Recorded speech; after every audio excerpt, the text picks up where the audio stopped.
Sampai kapan kamu akan berbuat seperti itu terus? Apa kamu tidak yakin bahwasanya adab Allah begitu keras? Allah Subhanahu wa ta'ala mampu mengadab kamu sekonyong-konyong. Allah Subhanahu wa ta'ala juga mampu untuk memberikan kepada kamu tiba-tiba tenggelam dalam bumi.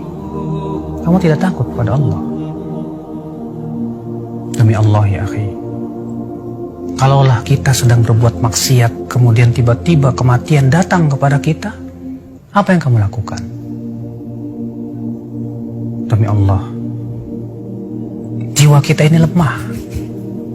Badan kita pun tidak akan pernah mampu untuk menahan adab Allah Subhanahu wa ta'ala. Adab kubur begitu pedih ya akhi. Coba dengarkan Rasulullah SAW bersabda, "Ma ra'aitu manzaran qat." Aku tidak pernah melihat pemandangan afdha yang lebih mengerikan min adabil qabr, dari adab kubur.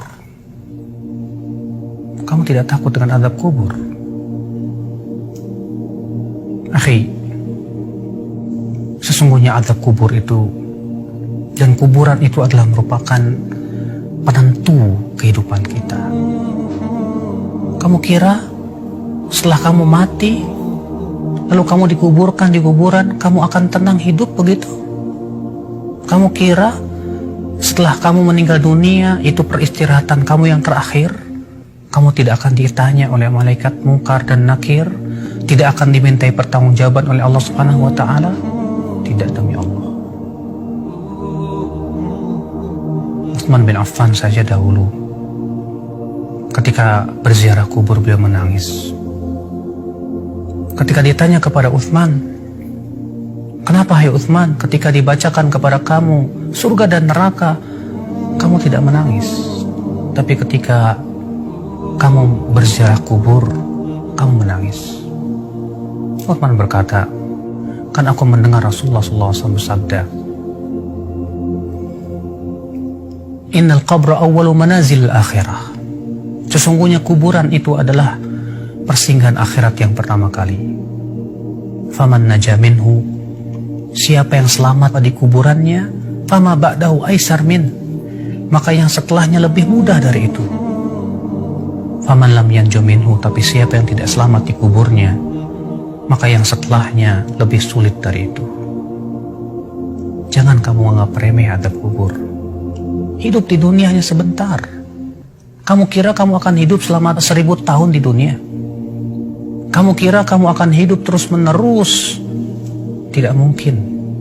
Setiap kita pasti mati, akhi. Allah berfirman, "Kullu nafsin dha'iqatul maut." Setiap jiwa pasti akan merasakan kematian. Allah berfirman juga, "Innaka mayyitun wa innahum mayyitun." Sesungguhnya kamu itu akan mati dan mereka juga akan mati. Kamu dan saya sama saja. Kita semua akan meninggal dunia. Ini yang harusnya kita pikirkan bersama.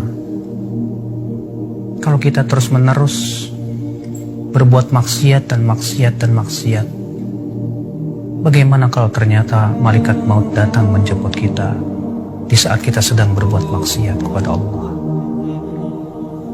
Apakah kamu kira malaikat maut akan tersenyum kepada kamu? Tidak.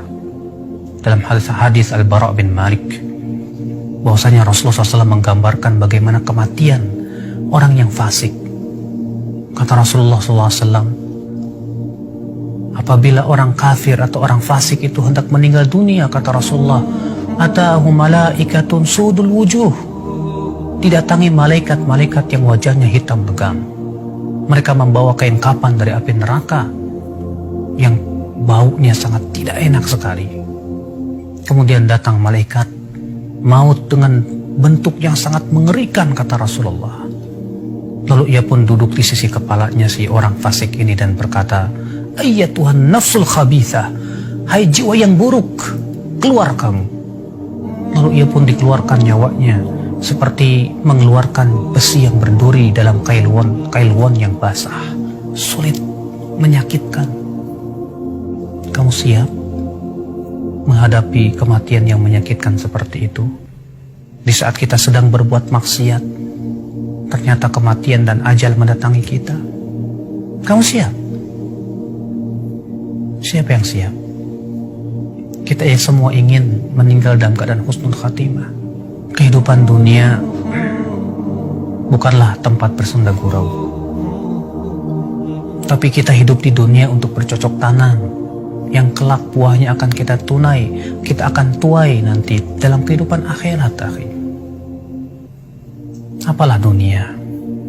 Allah Subhanahu wa Ta'ala menyebutkan dalam Al-Quran, wa mal hayatud dunya illa mata'ul ghurur.